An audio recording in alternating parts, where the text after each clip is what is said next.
자, 다시 수업으로 돌아와서 20세기 지금 예술을 지금 역사적으로 살펴보고 있어요. 뭐 이제 더 이제 그 철학적인 이론은 뒤에 가서 좀 이야기를 할 거고, 기본적으로 2000년 1900년도에 등장했던 이제 예술, 이걸 이제 우리가 이제 모더니즘 예술이라고 이야기할 수 있고, 그거에 대한 반론으로서 반기로서 이제 듀샹의 다다이즘이 이제 등장하게 되고, 이게 이제 1910년도에서 한 30년도 정도 등장했던 이제 새로운 형태의 예술이라고 이야기할 수 있고, 그래서 기존의 이제 예술이란 무엇인가에 대한 어떤 반기, 또 그것들을 이제 뒤집으려고 하는 이제 혁명적 시도, 그런 의미에서 이제 우리가 아방가드라고 이야기할 수 있죠. 이게 이제 역사적으로 보면 이제 역사적 아방가드라고 첫 번째 아방가드라고 이야기할 수가 있어요. 기존 질서, 기존 제도, 기존 예술에 대한 어떤 반기, 새로운 형태의 반기라고 이야기를 할 수 있고, 자, 그런 의미에서 이제 일상적인 삶에서 이야기됐던 다양한 형태의 이제 기성품들, 이런 것들을 또 예술 작품으로 전시하는 이런 혁명들이 있었다라고 이야기를 할 수가 있죠. 그럼에도 불구하고 이제 이 두 가지가 여전히 이제 전통 예술과 아방가드이긴 하지만 둘의 이제 공통점은 존재하지 않지만 예술이란 무엇인가에 대한 새로운 어떤 그 진로 개척이라고 하는 이제 의미에서 실질적으로는 이제 유사성이 있다라고 이야기를 할 수 있고, 그런 의미에서 이제 가족 유사성에 따라서 이 둘을 이제 예술로 하나로 이제 묶을 수 있다라고 하는 이제 주장들이 이제 제기가 되고 있어요. 자, 근데 이제 또 새로운 형태의 이제 예술적인 사조가 등장하는데, 그게 이제 1960년도와 70년도에 등장하는 건데, 자, 이거는 이제 새로운 아방가드, 네오 아방가드라고 이제 이야기를 하게 돼요. 자, 이거는 이제 그래도 듀샹 같은 경우에는 이제 소변기가 있거나 아니면 석탄 자루가 됐거나 아니면 이제 뭐 자전거가 됐거나 물리적인 게 있었어요. 일상적인 어떤 이제 물리적인 도구들이 있고, 그것들을 이제 예술로 봐야 된다, 새롭게 해석해야 된다라고까지는 할 수 있지만 일단 물리적 토대가 있었어요. 근데 이제 새로운 형태의 아방가드는 기본적으로 퍼포먼스나 해프닝으로 가요. 그러니까 물리적 토대가 아예 없어. 물리적 토대가 아예 없고 그냥 과정 그 자체라고 이야기를 할 수 있거나 아니면 이제 이미지 그 자체로 이제 가게 되는 물리적인 실체가 전혀 존재하지 않는 이제 새로운 형태의 이제 예술적 사조가 등장하는데, 자, 이게 이제 2차 대전 이후에 등장했던 새로운 형태의 이제 예술적인 운동, 무브먼트라고 이제 이야기를 할 수가 있어요. 자, 여기서도 이제 마찬가지로 1960년도, 70년도 단순하게 이제 매체 확장을 이제 넘어서서 매체 확장이라고 보다는 매체가 없는 거죠. 실질적으로 우리가 알고 있는 그런 매체와는 이제 굉장히 다른 것이고, 그래서 이제 예술이란 무엇인가, 또 예술을 어떻게 또 영역을 개척해야 될 것인가라고 하는 이제 물음들이 이제 등장하게 되는데, 이게 바로 이제 포스트 모더니즘 예술이라고 이야기할 수가 있어요. 이제 포스트 모더니즘 예술이 60년대, 70년대, 그다음에 이제 80년대는 이걸 이어받아서 컨템퍼러리라고 하는 동시대 예술이 이제 등장하고 있고, 여러분들 지금 향유하고 있는 예술들은 대부분 다 이 포스트 모더니즘의 영향을 받고 있는 현대 예술, 컨템퍼러리 예술, 동시대 예술이라고 이제 이야기를 할 수가 있어요. 자, 여기서 이제 굉장히 중요한 것은 이제 개념 예술, 아까 이제 듀샹이 던지고 있던 그 망막 예술을 떠나서 뭔가 이제 담론을 형성하는 어떤 이제 예술이 무엇이 되어야 되는가, 예술이 어떤 방식으로 이제 형성이 되어야 되는가라는 그런 어떤 담론들을 형성하는 이제 이 개념 예술이 근본적으로 예술의 기본적인 토대가 되었다라고 이야기할 수 있고, 이제 모든 예술은 이런 어떤 개념 예술과 관련해서 논의가 되고 있다라고 이제 이야기를 할 수가 있어요. 그리고 이제 그것들은 과연 이제 무엇이 예술인가와 관련되어 있는 특징들이다라고 이제 이야기를 할 수가 있죠. 그래서 여러분들이 이제 구분해야 될 것은 일단 역사적으로 이제 그 처음에 등장했던 아방가드, 1910년도에서 30년도에 이제 등장했던 아방가드 운동, 이게 이제 듀샹이든지 뭐 다다이즘, 뭐 초현실주의 이제 이런 운동이다라고 이제 이야기를 할 수 있고, 근데 이제 이게 1930년대 이후부터 사라지게 돼요. 그 사라진 이유는 뭐냐면 사실주의의 등장이에요. 사실주의 등장. 특별히 이제 무솔리니라든지 히틀러가 가지고 있는 나치즘,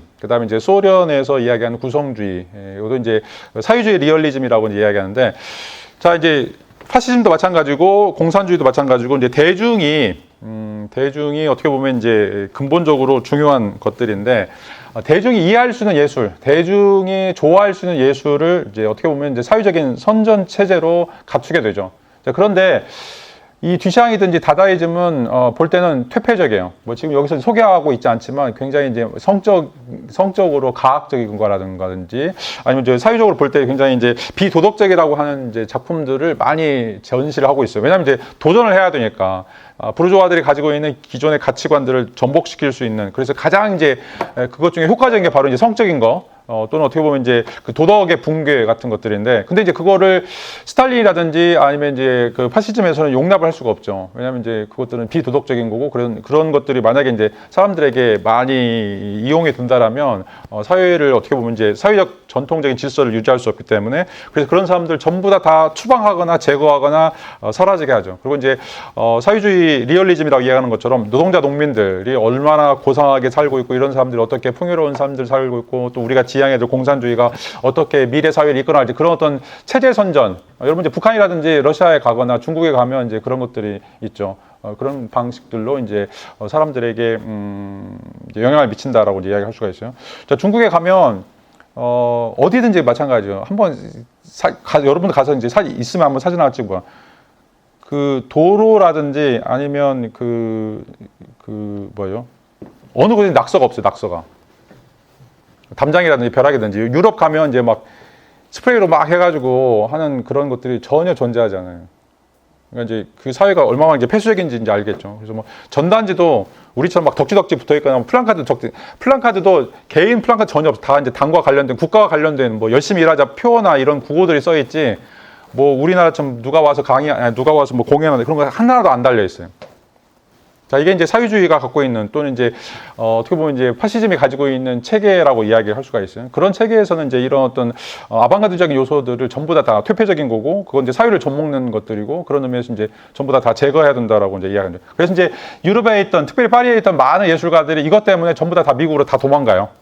다 미국으로 도망가게 되고, 그래서 이제 미국이 어떻게 보면 이제 새로운 형태의 또 모더니즘이 일어나는 이제 가장 근본적인 출발점이, 유럽에 활동했던 많은 대다수의 지식인들, 대다수의 예술가들이 전부 다 이제 미국으로 도미하면서 어떻게 보면 이제 문화적 흐름이 이제는 이제 파리에서 뉴욕으로 옮겨지게 되는 그런 어떤 이제 파장들이 일어나게 되죠.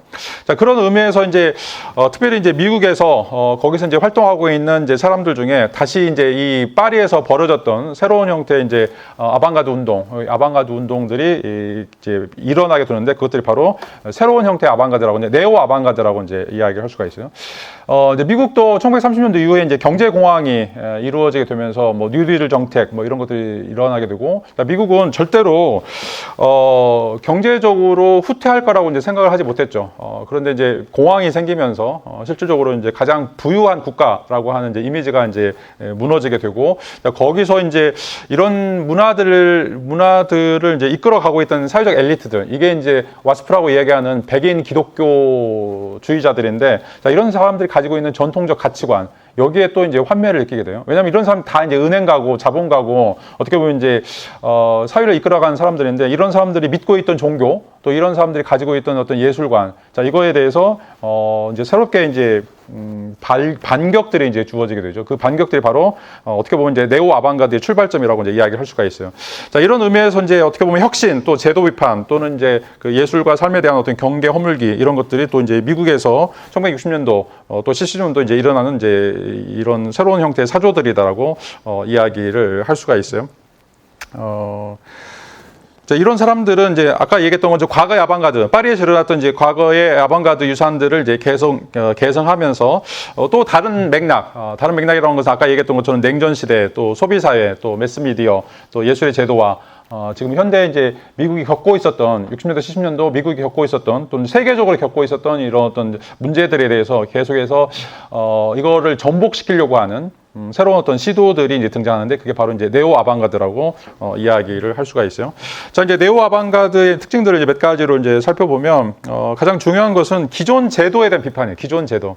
다시 말하면 예술이라고 하는 것은 미술관, 갤러리, 또는 예술시장, 이런 어떤 제도들 안에서 뭔가 이루어져야 된다라고 하는 생각들이 굉장히 이제 크게 사람들을 불편하게 만든다라고 이야기할 수가 있어요.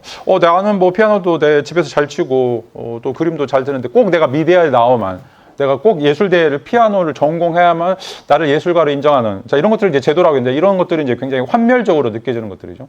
자, 예술이라고 하는 것은 이렇게 나의 삶과 유리되어서, 나의 일상적인 삶과 유리되어서 존재하는, 그래서 내가 뭐 돈을 내고 어디 콘서트에 가거나 아니면 이제 미술관에 가서 관람해야 되는, 자, 이런 어떤 것들이 억압이고 속박이라고 이제 생각한 것들이죠. 그리고 이제 예술이라고 하는 것은 모든 사람들이 다 공유할 수 있어야 되고, 그런 의미에서 어떻게 보면 이제 산소처럼, 공기처럼 우리에게 가벼운 그런 어떤 존재가 돼야 된다라고 하는데 생각들이 일어나게 되고, 이건 이제 전반적으로 기성 그 예술 제도에 대한 비판으로 이제 이어지게 된다라고 이야기를 할 수가 있어요.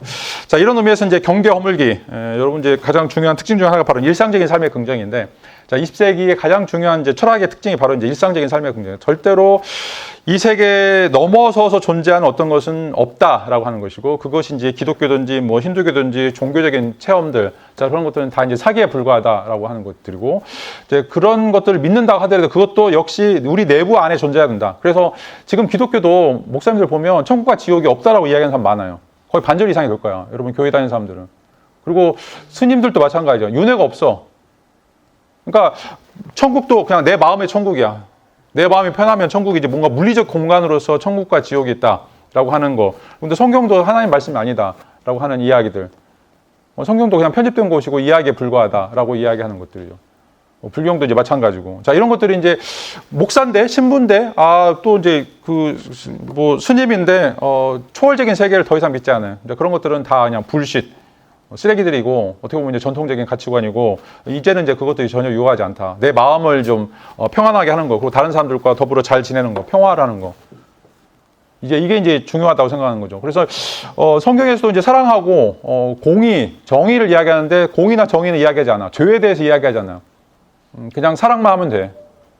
그냥 잘 먹고 잘 살면 되는 거죠. 그게 이제 그게 어떻게 보면 이제 기독교의 근본 정신이라고 생각하는 거죠. 자, 이게 이제 경계 허물기예요. 기존의 이제 예술이라고 하는 것은 어떻게 보면 이 세상을 떠나서 초월할 수 있을까? 그래서 아방가드도 마찬가지고 모더니즘도 마찬가지고 지금 우리의 어떤 제도들이 불만스럽다는 거죠. 그래서 불만스러운 것인데 이것들을 어떻게 넘어설 것인가? 근데 그 안에 안 좋아하는 게 이걸 또 고쳐 쓰자라고 하는 것도 아니에요. 이거 그냥 100% 또는 180도 완전히 뒤바꾸려고 하는 어떤 시도들이 어떻게 보면 이제 성과 속의 경계 또는 이제 천국과 지옥 또는 이 세계의 어떤 경계들을 만들어가는 거라고 생각했는데. 이 사람들은 어떻게 보면 이제 신도 그냥 일상적인 삶을 좋아한다라고 하는 거, 신 자체도 일상적인 삶에 이제 속해 있다라고 하는 이런 어떤 방식으로 모든 것들을 다 섞어버리려고 하는 이런 것들이 이제 새롭게 등장하는 특징이라고 이야기할 수가 있어요. 그래서 예술과 일상, 예술과 정치, 예술과 과학, 자, 이걸 이제 구분할 필요가 없다. 이런 것들은 전부 다 하나다라고 이제 이야기를 하고 있고, 그다음에 이제 두 번째 또 이제 세 번째 특징 중에 하나가 바로 이제 하이브리드예요. 다양한 매체 활용. 자, 시든지 뭐 소설이든지 아니면 이제 회화든지 조각이든지 장르가 이제 있었는데, 자, 20세기 와서는 이 장르 개념이 사라져 버려요. 장르 개념이 사라져서 이제 뭐 예술도 어떻게 보면 설치 예술, 해프닝, 또 비디오 아트, 개념 예술. 자, 이렇고 또 이것들도 이제 새로운 과학 기술이 이제 등장하면서 계속 그 과학 기술을 계속 업데이트하는, 자, 이런 어떤 방식들이 이런 다양한 이제 매체 활용을 통해서 이제 이루어지는 것이다. 특별히 이제 이 IT 기술 또는 이제 전자 음악 기술 이런 것들이 이제 더 유입이 된다라고 이제 이야기를 할 수가 있죠. 자, 이제 마찬가지예요. 이제 과거에도 보면 우리가 지금 이제 피아노가 88건반 있는데 옛날에는 이제 건반이 55개인가 밖에 안 되었고, 그전에는 이제 합시코드라고 있었는데 합시코드는 이 강약 조절이 안 돼요. 근데 이제 계속해서 어떻게 보면 이제 기술이 발달하면서 피아노가 점차 이제 더 정교화되기 시작했고, 그런 의미에서 이제 피아노를 통해서 음의 대폭적인 영역들이 이제 확대가 되고, 또 피아노로서 어떻게 보면 이제 활용할 수 있는 그런 예술적인 장들이 이제 넓어진다라고 이야기할 수 있죠. 마찬가지로 이제 현대 예술을 하는 사람들은 이 과학 기술을 적극적으로 이제 끌어들여서, 자, 이것들이 이제 비디오가 됐든 뭐 인터넷이 됐든 뭐가 됐든지 간에 그것들을 활용해서 이 예술적인 활동들의 영역을 넓혀 나갈 수 있다라고 하는 어떤 주장들을 하게 된다라고 이제 이야기를 할 수가 있어요. 자, 이런 의미에서 이제 철저하게 자본주의적인, 그리고 철저하게 사람들의 쾌락과 관련되어 있는 형태의 이제 예술들이 등장한다라고 이제 이야기를 할 수가 있어요. 자, 이런 것들이 이제 어떤 것들인지 한 번씩 또 살펴보도록 하죠. 자, 이제 특별히 이제 대표적인 운동가나 예술가들은 이제 플럭서스 운동, 이건 이제 우리가 잘 아는 그 백남준도 이제 여기에 이제 포함이 되어 있고, 그다음에 이제 팝아트, 여러분 잘 아는 이제 앤디 워홀, 리히텐슈타인 이제 이것들도 굉장히 많이 알려져 있는 것들이고, 그다음에 개념 예술, 코스와 이제 솔루이트, 이것도 이제 아이디어가 곧 예술이다라고 하는 이제 방식으로 등장하는 예술이라고 이야기할 수 있고, 뭐 해프닝 퍼포먼스 이제 이런 것들이 이제 굉장히 중요한 특징들을 구가하고 있다라고 이야기를 할 수가 있어요. 자, 이제 이론적인 맥락에서 보면 이제 왜 이제 이 네오 아방가드가 중요한가? 가장 대표적인 이제 미학자 중에 하나가 바로 이제 비루거라고 하는 사람이 이 아방가드 이론을 이제 제시를 하고 있는데, 자, 여기서는 이제 그 역사적 아방가드와는 달리 네오 아방가드는 이제 실패한 것이다, 또는 이제 잘못된 것이다라고 하는 이제 이야기를 하고 있어요. 자, 아방가드 이제 근본적인 특징은 예술과 삶의 분리, 자, 이거를 이제 철폐하려고 하는 급진적인 시도이다라고 이제 이야기를 할 수가 있어요. 그래서 이제 모더니즘이든지 전통 예술에서는 예술과 삶, 그래서 이제 파인 아트라고 이야기하죠. 우리가 순수 예술, 고급 예술이라고 이야기하는데, 자, 이런 것들은 초월해야 된다라고 이야기합니다. 안 그러면 우리는 이제 원숭이, 침팬지 수준에서만, 장난감 가지고 노는 수준에서만 이제 예술이 안주할 것이고, 이제 이것들을 넘어서기 위해서는 뭔가 인간이 인간을 바꾸려고 하는 시도, 자, 그런 의미에서 초월적인, 어떻게 보면 이제 형이상학적인 방식, 그래서 이제 예술이라고 하는 것은 그런 어떤 형이상학적 지실, 우주의 원리, 또는 이제 인간의 삶의 토대, 자, 이런 것들을 추구해 나가고 그런 방식으로 이제 바꿔 나가는 것이 바로 이제 예술의 형이상학적 원리다라고 이야기를 할 수가 있죠. 근데 이제 이런 것들이 잘못된 것이다, 그리고 이런 것들을 바꿔야 된다라고 하는 것이 바로 이제 예술과 삶을 종합적으로 하나로 보려고 하는, 아까 얘기했던 과적 유사성으로서 이걸 묶으려고 하는 어떤 시도들이 바로 이제 아방가드의 출발점이다라고 이제 이야기를 할 수가 있는데, 근데 이제 비루거는 이런 작업들이 이제 역사적 아방가드에서는 성공적으로 이루어졌는데, 이게 이제 네오 아방가드, 특별히 이제 이 자본주의 사회에서 등장했던 미국에서 70년도에 발생했던 네오 아방가드는 어떻게 보면 이제 이게 이런 어떤 전복 자체가 제도화되어 버렸다라고 이제 이야기하고 있어요. 뭔가 바꾸려고 하는 그런 시도 자체가 상업주의에 매몰되었다라고 하는 이제 이야기하면서, 그런 의미에서 이 급진성이 약화됐고, 오히려 이렇게 해서 돈을 벌게 되는, 자본주의를 막 비판하는데 자본주의를 비판하면 비판할수록 돈을 벌게 되는 구조로 이렇게 이제 어떻게 보면 이제 후퇴하게 됐다라고 하는 것이 바로 이제 비루거의 특징이다라고 이제 이야기를 할 수가 있어요. 뭐 이제 이런 어떤 비판들과 관련해서 여러분들이 이제 곰곰하게 좀 생각해 볼 수 있으면 좋을 것 같고, 그다음에 이제 이 개념 예술이 이제 어떤 것들인지, 이런 사람들이 이제 던지고 있는 메시지가 이제 어떤 것들인지 작품들을 좀 살펴보면서 이야기를 좀 나눠 보도록 하죠. 자, 이제 대표적인 사람 중에 하나 바로 이제 조셉 커수스라고 하는 사람인데, 이 사람은 이제 의자를 전시해놔요. 이제 의자를 이제 전시해 놓으면서 과연 이제 이 세 의자 중에 뭐가 진짜 의자냐라고 이제 이야기하는 거죠. 하나는 이제 물리적인 실제 의자예요. 하나는 의자를 그려놓은 사진이에요. 또 하나는 이제 오른쪽에 보면 의자에 대한 사전적 정의예요. 의자 사전 정의. 자, 이거를 이제 세 개를 놓고서 여러분들에게 물어요. 뭐가 진짜 의자입니까? 라고 묻죠. 물리적으로 의자, 아니면 사전으로 된 의자, 아니면 의자라고 하는 거에 대한 사전적 정의. 이것도 굉장히 이제 도발적인 것 중에 하나죠. 그러니까 여러분들이 지금 오늘 나눠준 것들 중에 팩티시라고 이제 이야기하는 건데, 우리가 팩트라고 하는 것과 이제 패티시라고 하는 것이 두 개가 합친 게 이제 팩티시인데, 라투르라고 하는 이제 과학철학자, 프랑스의 과학자, 유명한 사람인데, 이 사람이 던지고 있는 메시지는 이제 우리는 절대로 한 번도 근대인인 적이 없다. 그러니까 근대라고 하는 것은 어떻게 보면 이제 이성적 사유를 이제 존중하고, 이성적 사유 아닌 것들은 그것들을 다 포기해야 된다라고 이야기하는데, 여전히 우리는 이제 우상숭배라고 이야기하는 과거 고대인의 그런 것들을 가지고 있다. 그것이 바로 이제 우리가 알고 있는 대부분의 모든 것들이 다 이 상상, 허구와 관련돼 있다는 거죠.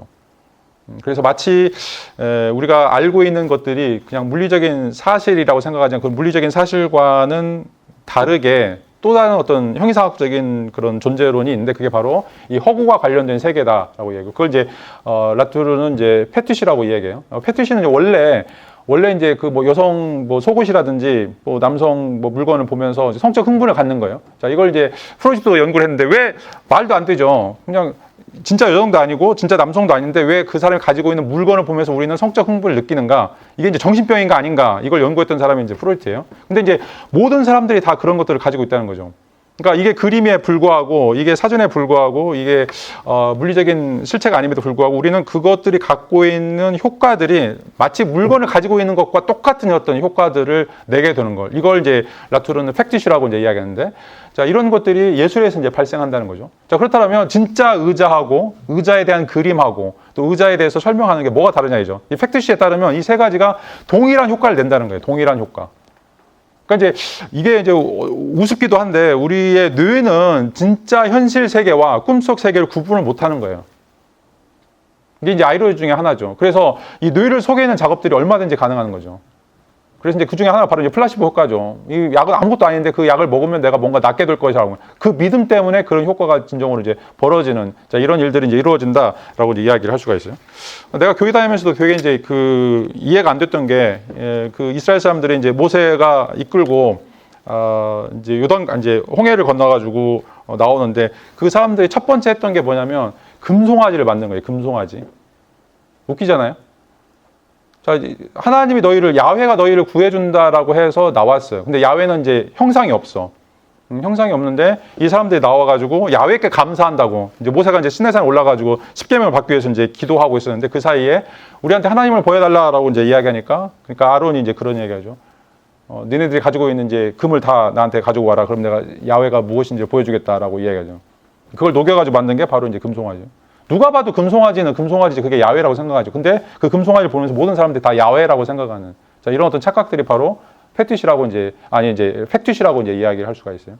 자, 이게 이제 지금 이 작가가 보여주려고 하는 어떤 시도다라고 이제 이야기를 할 수가 있어요. 이 개념 예술의 가장 중요한 특징이 팩티시를 근본적으로 보여주고 있는 거죠. 자, 우리가 알고 있는 거, 자, 이게 실제 의자가 됐든 의자의 사진이 됐든 아니면 의자에 대한 사전적 정의가 됐든지 간에, 자, 이것들에 대해서 우리가 어떻게 생각하느냐라고 하는 거에 의해서 그 물질성이 우리에게 드러난다. 그 물질성의 효과들이 드러난다라고 이야기를 할 수가 있어요. 그래서 예술이라고 하는 것은 사물이 아니다. 예술이라고 하는 것은 개념이다. 그리고 장이다. 개념의 장. 컨텍스트라고 이제 이야기하는 거죠. 이것들을 통해서 우리는 끊임없이 인간들을 바꿔 나가고 변혁시키고, 어떻게 보면 이제 인간들을 침팬지에서 더 다른 방식으로 삶을 이어나가는 이런 것들이 이제 가능하다라고 이제 이야기를 할 수 있죠. 자, 이제 솔 루이스는 한술 덧따요. 한술 덧따가지고 작가가 이제 그리지도 않고 이 벽에 이런 방식으로 선을 긋는다라고 지시문만 있어. 그냥 글자만 있어. 그리고 아무것도 없어. 여러분 이제 그러면 그거를 하면 머릿속으로 딱 상상을 해요. 선을 그어. 똑같죠. 자, 지금부터 코끼리 생각하지 마세요. 그러면 여러분 자동으로 코끼리 생각하는 거 똑같은 거예요. 자, 루이스이 노리고 있는 효과들이죠. 그래서 작품이라고 하는 것은 다른 것이 아니다. 아이디어다.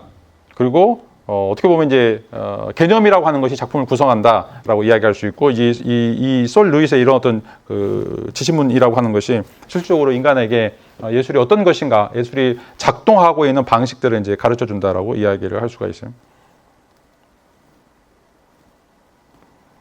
또 이제 위너 같은 경우도 이제 거의 비슷하게 이제 이야기하는데, 위너는 이제 벽에서 석고 또는 벽판을 선반 또는 지시벽으로 제거, 짧은 이제 텍스트를 써 놓고 그것들을 그냥 보여주죠.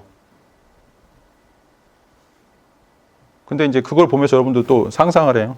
작품은 이거예요.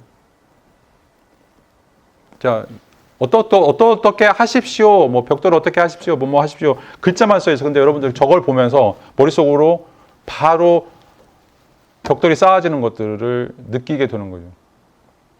말도 안 되죠. 자, 딴 데 가서 여러분들 수업 시간에 이걸 쓰거나 아니면 이제 길거리에서 쓰면 하거나 아니면 미친놈이 그럴 거예요. 근데 여러분들이 호아마토레 가거나 아니면 리움 박물관에 가서 저런 게 있으면 유심히 쳐다보고 또 그런 거를 행위를 또 따라서 해요. 희한하게. 자, 그래서 이제 제도 이론에 이제 나오는 이제 개념 중에 하나가 바로 그건데, 그 공룡 뼈가 자연사 박물관에 있으면 공룡 뼈인데, 자, 이게 뭐 호아마토레 가거나 미술관에 있으면 예술 작품이 되는 이유 중에 하나예요. 자, 이게 이제 개념 예술에서 던지고 있는 거예요. 예술이라고 하는 것은 개념이다. 이 개념을 통해서 어떤 방식으로 여러분들이 상상하고 그 상상을 통해서 여러분들이 어떤 것들을 느껴요. 또 느끼게 되는 거예요. 이 과정들. 그리고 이제 그게 굉장히 이제 중요한 건데, 이 예술, 이 장이라고 하는 게 중요한 거죠. 필드라고 하는 게 굉장히 중요해요. 다른 데 가서 안 하는데 그 예술적인 분위기, 뭔가 미술관인지 음악이 이루어지는 그런 공간에서는 여러분들이 모르겠어요. 릴렉스가 되는 건지 모르겠는데, 아니면 여러분 뇌가 착각하는지 모르겠는데 그런 기적이 이루어진다라고 하는 거죠. 이게 이제 개념 예술에서 우리에게 던지고 있는 그런 메시지들이고, 또 이제 작품 이제 여기도 이제 마찬가지죠. 또 다른 작품 중에 하나 이제 그 오노요코 이제 비틀즈의 멤버 중에 하나인 이제 부인인데, 이 사람이 이제 그 컷피스라고 하는 작품을 이제 이야기하죠. 컷피스는 이제 관객들에게 나와서 자기의 옷을 자르라고 이야기해요. 이건 이제 퍼포먼스 중에 이제 하나이죠. 또 인스트럭션 페인팅에는 관객에게 이제 흰 종이를 주면서 흰 종이에다 상상으로 그림을 그려라라고 하는 이제 이야기를 하고 있고, 자, 그래서 이제 여기서 이제 예술은 참여라고 이제 이야기를 할 수가 있어요. 참여. 요거는 이제 예술이라고 하는 것은 우리가 어떤 행위를 또는 어떤 이벤트에 참여하면서 거기서 이루어지는, 거기서 이제 일어나고 있는 어떤 이제 그 섬세한 동작들, 또 그것들을 통해서 여러분들 느끼는 어떤 감정들, 자, 이런 것들이 또 예술이 될 수 있다라고 이제 이야기를 하고 있고, 그래서 이제 퍼포먼스라든지 이벤트가 이제 왜 중요한가라고 하는 것들을 이제 요코가 이제 보여주고 있죠. 자, 이제 이런 이제 주장들을 또 이제 이어서 하고 있는 게 이제 한사케의 주장인데, 이제 한사케는 이제 예술 작품은 오브제가 아니라, 그러니까 대상이 아니라 사회적 맥락 또는 이제 차별다, 여기도 이제 이야기를 하고 있죠. 자, 그래서 이제 한사케의 작품 중에 하나는 이런 이제 표지말이 써 있어요. 뉴욕 주지사 록펠러가 닉슨 대통령을 지지하는 것을 알고도 투표하겠는가? 라고 하는 이제 질문을 던지고 관광객이 예스나 노 박스에 이제 투표를 하는 것, 이것들을 이제 제시를 하고 있는데, 이 작품이에요. 작품은 이제 박스함이 2개가 놓여 있고, 위에는 아까 얘기했던 것처럼 누구한테 투표를 하겠습니까? 라고 하는 거죠. 뭐 지금도 우리나라에서 뭐 트럼프한테 투표를 하겠습니까? 뭐 이러이러한데 트럼프한테 투표를 하겠습니까? 이러이러한데 뭐 이재명한테 투표하겠습니까? 하면서 투표하는 행위들. 자, 이게 이제 퍼포먼스로서 등장하는, 이것도 이제 예술이라고 이야기하는 거죠. 자, 이 이유는 이 예술이라고 하는 것이 정치와 무관하지 않다. 정치적 행위와 무관하지 않다. 뭐 그게 좌파가 됐든 우파가 됐든 어떤 형태가 됐든지 간에 이런 참여를 통해서 예술이라고 하는 것은 우리의 어떤 삶의 일부가 된다라고 하는 거죠. 그래서 이제 아방가드, 또 이제 그게 역사적 아방가드든 네오 아방가드든 가장 중요한 특징은 일상적인 삶의 긍정, 또 일상적인 삶과 예술의 통합, 이 문제가 굉장히 중요한 예술의 이제 하나의 특징으로 잡는다라고 이야기를 할 수가 있어요. 그래서 계속해서 반복하지만 이제 이 100년 사이에 예술이란 무엇인가? 초월적인 거, 형이상학적인 거, 어떻게 지식적인 거, 자, 이성적인 것으로 가려고 하는 하나의 운동과, 그렇지 않고 예술이라고 하는 것은 참여이고, 어떻게 보면 이제 담론이고 개념이고, 우리 어떤 일상적인 삶의 통합이다라고 하는 이제 이 양대 진영, 이제 치열한 싸움이라고 이야기할 수가 있어요. 이제 결론은 일상적인 삶의 긍정이 승리했어요. 거의 99.9%. 그리고 이제 지금은 이런 또 초월적인 것에 대해서 이야기하는 사람들을 전부 다 폄하해. 그런 이야기를 못하게. 그런 것들은 예술이 아니라고 이야기하고, 그런 것들은 어떻게 보면 이제 그냥 역사적 문헌에 있는 것이다라고 생각하는, 자, 이런 생각들이 100년 사이에 이제 완전히 뒤바뀌어져 버렸다라고 이제 이야기를 할 수가 있어요.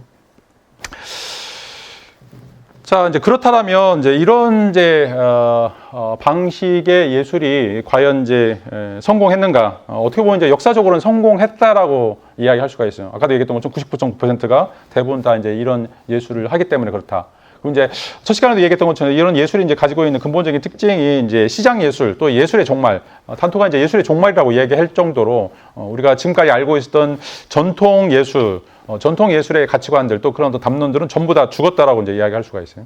그래서 이제 이런 또 전통적인 예술에 대한 이야기, 특별히 이제 다음 시간에도 이야기하겠지만 그린버그라고 하는 이제 미국의 학자가, 비평가가 이런 얘기인데, 지금 이제 이 그린버그 이야기를 사탄이라고 얘기해요. 아예 이제 금기시해버리는. 우리가 이제 뭐 차별금지법도 나오고, 뭐 언론 자유법도 나오고, 뭐 이렇지만, 정말 이제 좀 부당한 것들은 반대 의사를 전혀 이야기할 수 없는. 그러니까 자기들은 반대를 통해서, 아방가드가 기존 질서에 대한 반대를 통해서 뭔가, 자기가 새로운 어떤 영역들을 개척한다고 했는데, 자기들이 정권을 잡았을 때, 또 자기들이 이제 하나의 제도가 됐을 때는 자기 주장에 대한 반론을 절대 해서는 안 되는. 그런 어떤 사회에 살고 있다라고 이야기할 수가 있어요. 자, 이게 이제 포스트 모더니즘의 자기 반성이라고 이제 이야기를 할 수가 있어요. 몇 가지 특징들을 좀 살펴보도록 하죠. 자, 첫 번째, 이제 그 20세기 예술은 무엇이 이제 예술인가, 무엇이 회화인가, 자, 이런 것들에 대해서 끊임없이 이제 반성했죠. 그래서 역사적 아방가드, 네오 아방가드, 이와 관련된 이제 이론들이 아까 얘기했던 것처럼 150가지 크게 이제 여러분 이제 등장하고 있다라고 이제 얘기할 수 있는데, 거기서 이제 예술가란 무엇인가, 예술가의 사회적 역할, 또 예술과 문화, 뭐 이런 어떤 관계들을 이제 계속해서 탐구해 왔는데, 이런 의미에서 이제 예술의 영역들이 굉장히 크게 확장됐다라고 이제 이야기를 할 수가 있어요.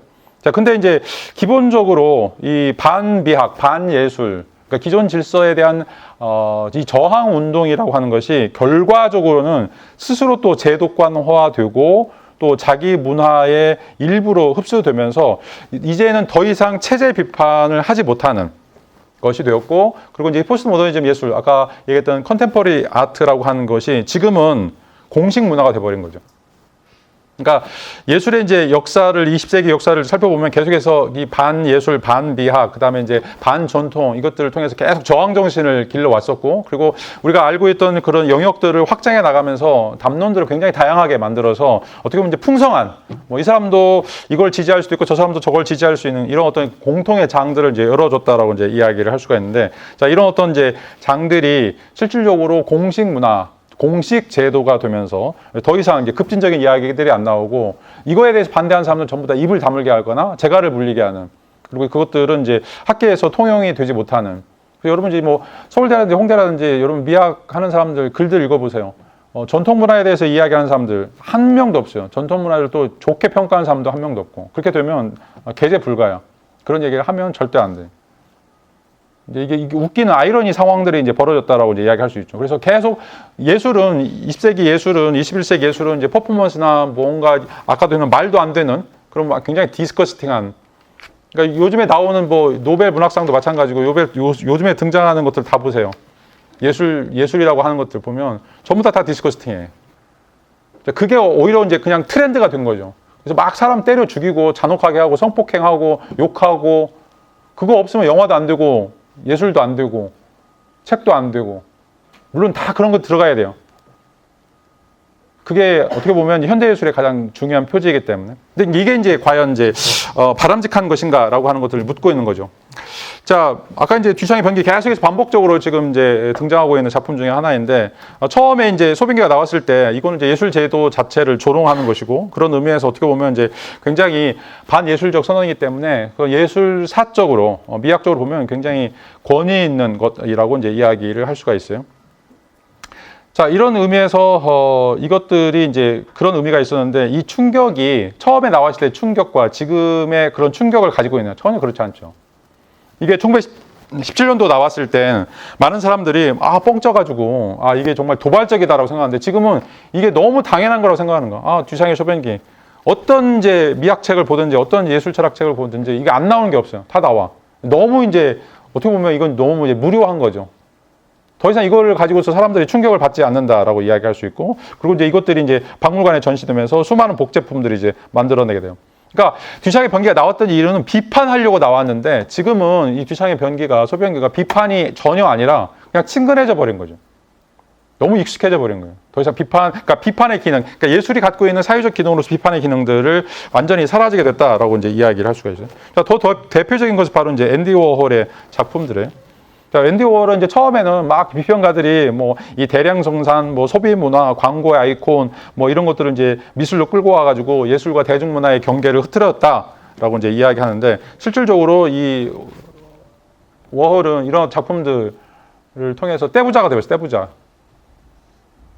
지금도 뭐 수십억, 수백억 가는 어떻게 보면 이제 자산가라고도 이제 이야기할 수가 있는데, 실질적으로 이런 어떤 예술 작품이 자본주의에 대해서, 소비 문화에 대해서, 광고에 대해서 실질적으로 비판적 기능을 가지고 있느냐라고 하는 거죠. 서로 사고 싶어가지고 이제 이게 나오면, 앤디 월 나오면 서로 사고 싶어가지고 안 달라는 거죠. 한 10년 전에 이제 앤디 월 그 만년필이 몽블랑에서 나왔는데, 제일 싼 게 150만 원, 그러니까 중간급이 450만 원, 그다음에 비싼 거는 1000만 원이에요. 앤디 월 이제 그 캠벨스프를 만들어 놓은 만년필인데, 전 세계 품절에 전 세계 품절. 그러니까 앤디 월이 세계 이 소비 문화에 대해서, 자본주의 시장에 대해서 비판하려고 만든 작품인데, 실질적으로 그거를 서로 가지고 싶어가지고 그 만년필, 그러니까 만년필만 하나만 그런 게 아니라 이제 그거 관련된 상품들이 얼마나 많겠어요. 물론 나도 있어요. 근데 싼 거. 근데 이제 이게 사람들에게 그런 어떤 속물 근성을 심어준다는 거. 저거 없으면 안 될 것 같지. 막 사람들이 사재기 시작하니까 굉장히 또 이뻐 보이고. 그러니까 자본주의에 대한 비판 정신이 완전히 사라져버리고, 그것이 하나의 이제 뭔가 물건이 돼가지고, 물신이 돼가지고, 그거를 사야만 내가 만족하게 되고, 그걸 있어야만 내가 뭔가 욕구가 충족된 것처럼 사람들이 생각하는 이런 것들이 바로 이제 이 팝아트가 가지고 있는 어떻게 보면 이제 대중문화와 결탁하에 있는 거대 상업 예술로 변한 모습이라고 이제 이야기를 할 수가 있어요. 제프 쿤스도 이제 마찬가지예요. 뭐 다음 시간에 얘기했지만 이제 풍선 강아지 조각 이것도 이제 가장 대표적으로 키치다라고 하는 이제 예술의 속성을 가지고 있어요. 이제 키치라고 하는 거는 이제 인문사회관 키치 대표적인 키치인데 위에 이제 뭐 조선시대 그 문양으로 돼 있죠. 근데 이제 이게 조선시대 문양은 있지만 전혀 안에 들어오면 전혀 이제 현대식 건물이란 말이에요. 그러니까 뭐 전통적인 가치, 뭐 유명한 어떤 특성들을 가지고 있는 것처럼 겉모습은 보이는데 마치 그 안에는 그냥 똑같은 것들을 우리가 키치라고 이야기할 수 있는데, 그래서 대부분의 키치들은 과거에 좋았던 것들, 과거에 뭐 장인이 만들었던 것도 과거에 이제 굉장히 훌륭한 예술품이라고 하는 걸 복제하는, 싸구려 복제해 놓은 것들을 우리가 키치라고 이제 이야기를 할 수가 있어요. 그러니까 처음에 이제 제프 쿤스는 이제 그냥 풍선 강아지 장난감들이니까 이런 것들을 가지고서 작품들을 만들고, 그래서 여기서는 이제 저급 예술, 고급 예술 이런 어떤 구분들을 이제 무너뜨렸다라고 이제 이야기를 하고 있는데, 근데 이제 쿤스트 작품 자체가 지금 뭐 수백억에 팔려요. 200억, 300억에 이제 팔리는 자 이런 것들이 있으면서 이건 럭셔리 아트라고 이야기할 수가 있어요. 그러니까 자기는 고급 문화를 무너뜨리기 위해서 이 작품을 출품했다라고 이제 이야기하는데, 그 작품 자체가 어떻게 보면 이제 몇백억짜리가 돼버리거나 몇십억짜리가 이제 돼버린 이런 것들. 이것도 여전히 이제 자본주의의 심장, 자본주의 예술 시장의 심장. 그래서 우리가 시장 아트라고 얘기하죠. 예술은 이제 더 이상 예술이라고 하는 고유한 영역을 갖지 않고 시장이라고 하는 것과 아트페어라고 하는 거. 그다음에 여러분들이 볼 때 이제 이 작품이 좋은가 안 좋은가는 그 옥션에 가가지고 이게 얼마짜린가라는 거죠. 이거 몇백억에 팔렸대, 몇십억에 팔렸대. 근데 보통 사람들, 여러분들 뭐 친구들 또는 이제 잘 아는 뭐 미대 교수님도 마찬가지야. 자기 작품들 뭐 몇백에 팔린 사람들 대한민국에 몇 명이나 될까? 상위 1%도 안 돼요. 다 몇십만 원도 안 돼. 근데 이제 이렇게 다른 사람들 다 굶어 죽는 상황에 있음에도 불구하고 이런 몇몇 사람들이 다 이제 갤러리에 띄워주죠. 언론을 통해서 띄워줘가지고 막 뭐 주가 조작하는 것처럼 이 풍선처럼 가격을 띄워가지고 자 이것들은 이제 뭐 루이비통 사장, 뭐 에르메스 사장 이런 사람들이 다 사요. 그것도 투자 목적으로 사는 거죠. 세금 포탈하기 위해서. 왜냐하면 이제 예술 작품들은 세금이 안 붙어요. 이것들을 보면 이제 과연 이제 이런 것들이 그 자본주의 시장에 대한 반예술이라고 이제 이야기할 수 있을 것인가라고 하는 거. 더더욱 이제 한심한 족속들은 대학의 교수들, 나쁜 놈들이야. 왜 그런 사기를 하는 작업들을 다 대학에서 해요. 대학에 있는 뭐 미대 교수들, 대학에 관련되어 있는 학계에 관련되어 있는 젊은 학자들. 자기들은 아는지 모르는지 모를 거야. 박사학위 논문, 석사학위 쓴 모든 사람들이 다 지금 이제 현대예술, 특별히 컨템포러리 예술 가서 이게 왜 예술인가, 왜 이걸 우리가 투자해야 되는 것인가, 왜 이것이 미학적 가치를 갖고 있는가, 수백 건, 수천 건, 뭐 수만 건의 논문들을 산출해요. 그리고 뭐 TV 하면 나와가지고 아 이게 굉장히 아름다운 작품입니다. 뭐 이게 좋은 작품입니다. 이걸 모르면 바보예요. 이런 넋 빠진 이야기를 하는 사람들이 바로 이제 학계에 있는 사람들이죠. 그러니까 원래 이제 70년대, 80년대 데리다라든지 푸코, 리오타르 같은 이제 이론가들은 정말로 이제 저항정신이 있었어요. 독일의 이제 프랑크푸르트 학파도 마찬가지고 이 자본주의 사회에 대해서 걱정하고 이 사회를 어떻게 변혁시킬 것인가, 그리고 어떤 방식으로 우리의 삶이라고 하는 것을 보다 더 한 단계 더 넓혀서 도약시킬 수 있을 것인가라고 하는 걸 정말 고민했던 학자들이죠. 근데 이제 이런 사람들이 이제는 이제 사라지고 지금 이제 대학에 남아있는 사람들, 이게 이제 그냥 트렌드예요, 트렌드. 이걸 이야기하지 않으면 논문이 게재가 안 되고 돈을 탈 수가 없어요. 연구비를 받을 수가 없어요. 그러니까 누구나 다, 개나 소나 다 들어가지고, 아, 이 작품이 이제 이런, 아까 얘기했던 그 비판적인 역할들을 하지 못하는, 더 이상 하지 못하는 그런 작품들을 보면서, 그냥 그 안에서, 그냥 신세 타령하고 있거나 아니면 이제 이게 이제 전부다라고 생각하는 이런 것들이 이루어진다라고 이야기를 할 수가 있어요. 그래서 마찬가지로 이제 예술가들도, 예술하는 사람도 마찬가지. 지금 뭐 다 이제 탈중심성, 차이, 혼종성 이런 이야기를 많이 하고 있지만 이건 이제 클리셰다. 그냥 스테레오타입이 된 거예요. 여기를 벗어나지 못하는 거죠. 이게 이제 60년대, 70년대, 80년대 거의 이제 40년 가까이 넘어왔는데 넘어서야 되거든 지금. 근데 유럽도 마찬가지고 우리나라 마찬가지고 전 세계적으로 새로운 담론들이 안 나타나는 거예요. 새로운 담론들. 그러니까 100년 사이에 아까도 얘기했던 150명의 학자들이 나와가지고 다양한 이야기를 쏟아내고 있는데 왜 지금은 이런 일들이 안 이루어지고 있느냐라고 하는 거예요. 이게 이제 못하는 것인지 아니면 못하게 막고 있는 것인지. 나는 못하게 막고 있다고 생각하는데, 왜냐하면 이게 돈이 되기 때문에 그러죠. 엄청나게 돈이 되기 때문에. 이런 의미에서. 그 다음에 학계뿐만 아니라 이제 이거 가지고 돈 버는 사람들, 특별히 이제 전시회, 뭐 전람회 이런 사람들 다 사업가들이 들어가죠. 여러분들 보세요. 갤러리 하는 사람들. 뭐 삼성도 마찬가지고 이건희 부인 뭐뭐 씨도 자, 돈 있는 여자들이 다 갤러리예요. 돈이 있는 사람들이 이제 그걸 가지고서 이제 대학에도 많이 했어요. 자기 이제 뭐 대학 교수 하면서 뭐 자기 아들 시키거나 뭐 자기 딸 시켜가지고 큐레이터 자격증 따가지고 전시회를 하는 거죠. 다 왜? 국가에서 지원 사업이 엄청 많아요. 꽁돈들이 너무 많아. 막 몇백억씩. 지금 이제 우리나라 국가적으로는 뭐, 미술관, 도서관 이것들을 막 방대하게 지금 짓고 있는데 이게 지금 눈먼 돈들이야. 자, 원래는 이제 60년대, 70년대는 정말 이제 뭐 거리 퍼포먼스, 설치 미술, 개념 미술, 자, 이런 것들이 다 이제 제도 밖에서 길거리에서 행해지거나 아니면 뭐 그 산에서 뭐 일반인들과 같이 이제 어울려져 이루어졌다라면, 자, 이것들은 이제 1990년대 이후에 제일 이제 유명하게 이제 베니스 비엔날레라든지 도쿠멘타 이런 어떤 세계적인 이제 미술관 제도화되는 것들, 뭐 옥션들 이제 이런 데에서 공식적인 행사로 이제 이게 이루어지죠. 이게 이제 전위성이라고 하는 게 사라져 버리는. 이제는 이제 어떻게 보면 기존에 있던 그런 제도를 비판하기 위해서 나왔던 그런 이론들이나 작품들이 그런 제도 안에 다시 들어가지고 거기서 이제 입장권을 받아먹고 사는, 자, 이런 어떤 상태가 되었다라고 이제 이야기를 할 수 있죠. 그리고 이제 이런 것들이 이제 글로벌 문화산업 또 국가 전략들이라고 이야기할 수 있죠. 그래서 좀 안타까운 게 이제 뭐 K-팝, 뭐 K-문화라고 할 때도 마찬가지인데, 자, 이게 이제 정말 우리 것인가? 라고 한 걸 생각해 보고 있어요. 그리고 이런 걸 통해서 우리 사회가 거듭 발전하는가? 아니면 우리 사회가 뭔가 이제 진보적인 색채, 그리고 가난하고 힘들고 어려운 사람들 돕고 있는가? 개뿔. 이런 것들이, 이런 걸 해가지고 K-팝에 여러분 돈에 뭔가 생겨요? 누군가 지금 다 돈을 쓸어 모으고 있는 사람들이 있는 거죠. 여러분들에게 자긍심을 줘요. 막 K-팝이니까 우리나라가 뭐 어마어마하게 성공하는 것처럼 보이는데. 근데 이걸 가지고서 돈을 버는, 그것도 독점적으로 돈을 버는 인간들이 있다는 거죠. 주가 조작하면서, 뭐 BTS처럼. 이게 이제 우리의 현실이라고 이야기를 할 수가 있어요. 자, 그래서 100년 동안 이제 이루어졌던 이제 작업들, 아까 듀샹의 뭐 역사적 아방가드, 그 다음에 이제 70년도에 이제 네오 아방가드, 이런 운동들 통해서, 전통적인 예술, 그 다음에 이제 아방가드적인 예술, 그 다음에 이제 현대예술, 이렇게 뭐 다양한 이제 형태의 예술들이 등장하는데, 문제는 우리가 잘 가고 있냐 이거죠. 잘 가고 있냐, 지금. 어떻게 보면 이제 60년대, 70년대 이렇게 치열하게 고민하고 예술에 대한 논의들의 담론들을 꾸며놨던 예술들이 이제는 이제 정책이 들어서면서 우리는 정말 지금 우리가 향유하고 있는 예술이 옳은가라고 하는 거, 이런 것들이 정말 좋은 방향으로 가고 있는가, 이걸 이제 고민할 필요가 있다는 거죠. 그래서 여러분들이 한 학기 동안 지금 이제 고민할 내용들이 과연 이제 예술이라고 하는 것이 무엇이고, 예술이 이제 어떤 방식으로 지금 이제 현대 사회에서 발전이나 전개가 되었고, 그리고 이제 여기서 우리가 가지고 있는 한계는 무엇인가, 그리고 지금 얘네들이 하고 있는 예술이라고 하는 게 과연 정당한가, 아니면 우리를 논속임하고 있는 것인가, 우리의 등쳐가면서 돈을 얻어내려고 하는 하나의 이제 불법적인 수단에 불과한 것인가, 자, 이런 것들에 대한 고민들이 여러분들이 한 학기 동안 좀 고민하면서 좀 글도 쓰고 좀 생각도 할 수 있는 그런 이제 시간이 되었으면 좋을 것 같습니다. 자, 오늘 수업은 여기서 마치도록 하겠습니다. 자, 고맙습니다.